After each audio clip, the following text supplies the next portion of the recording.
tu es scénariste et tu te poses la question par quoi commencer pour écrire mon scénario. Donc, spoil, direct. Tu as personnage, intrigue et tu as monde. Et donc, de mon point de vue, il faut commencer par le monde. Si tu n'as pas un monde cohérent, il va être très difficile d'avoir des personnages et une intrigue qui correspondent à ça. Alors, je vais prendre un exemple. Moi j'écris L'Avènement, un livre un roman de fantasy, écrit sous une forme de pièce de théâtre, mais ça c'est une autre question. Et donc ce qui se passe, c'est que vu que c'est un roman de fantasy, je voulais écrire de la fantasy, mon a priori c'était que les magiciens peuvent être éternels pour les plus forts d'entre eux. Et je voulais qu'il y ait de la magie à l'intérieur.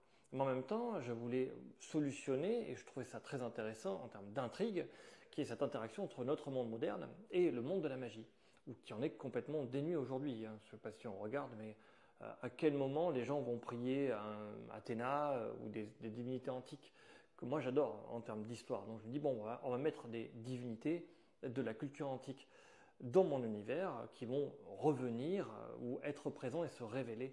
Et sur le coup, il y a cette interaction en termes d'intrigue entre le monde réel, tel qu'il est aujourd'hui, matériel, et le monde magique.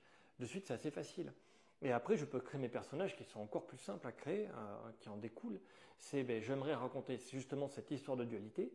Donc, dans mon duo de personnages principaux, on va mettre quelqu'un qui est né dans notre époque moderne, aujourd'hui, et qui découvre la magie, et un sorcier, un mage extrêmement ancien, qui est là depuis la nuit des temps, et qui l'a pris pour apprenti, pour une raison qui est un peu obscure. Je ne veux pas spoiler le livre, tu vois. Et donc, tu as ces deux personnages qui, un représente la modernité de l'univers moderne, mais l'acquisition, l'apprentissage de la magie avec les concepts d'aujourd'hui.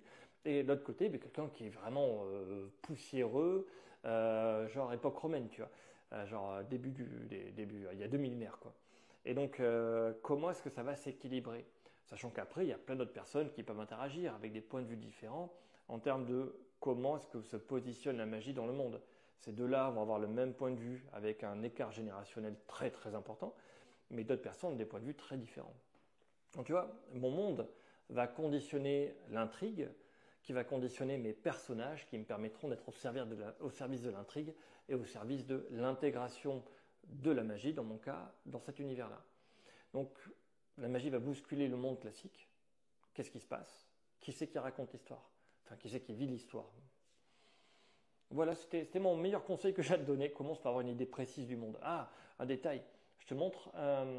Tu vois, le Seigneur des Anneaux. Donc, à quel moment il y a un gars, il va jeter un anneau tu vois, dans un chaudron, tu vois, dans une montagne, dans la montagne du destin. Pour quelle raison? Tu vois, on ne peut pas commencer par écrire l'histoire, là, ça n'a aucun sens. Par contre, les personnages, moi je reste persuadé que Tolkien les avait écrits avant de toute l'histoire, tu vois. C'est que tu as des hobbits, c'est des petits, entre guillemets, des petits êtres qui ressemblent à des enfants, qui sont joueurs farceurs, qui mangent beaucoup, comme des enfants. Et après, tu as d'autres personnes qui les encadrent, comme Gandalf, qui est un sorcier très puissant, qui connaît beaucoup de choses, qui est bienveillant, tu vois, et qui essaie de les accompagner dans leur quête. Donc, peut-être dans ce cas-là, moi je pense qu'ils ont d'abord créé des personnages qu'ils voulaient mettre en scène. Je pense qu'à la base c'est vraiment pour les enfants. Et après, ils ont créé un univers qui était intéressant et une intrigue au milieu qui a donné le Seigneur des Anneaux. Et là, quand tu sais qu'avant le Seigneur des Anneaux, il y avait d'autres livres, que tu sais que Tolkien a raconté ses histoires à ses enfants, ça semble assez cohérent. Donc là, je triche avec des informations.